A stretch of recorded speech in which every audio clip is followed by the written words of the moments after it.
The rectangle tool in Adobe Premiere Pro is a simple but very useful feature for creating shapes, backgrounds, masks, overlays, titles, and graphic designs directly inside your video projects.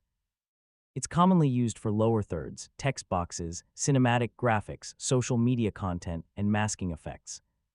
And honestly, once you understand the basics, the rectangle tool can improve your video design workflow a lot. So in this full guide, I'll show you how to use the rectangle tool in Premiere Pro step by step in 2026.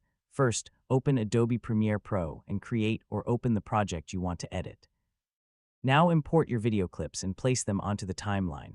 To use the rectangle tool, open the Essential Graphics workspace inside Premiere Pro.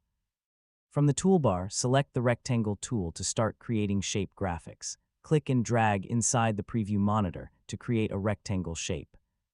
And that's your full guide on how to use the rectangle tool in Premiere Pro in 2026.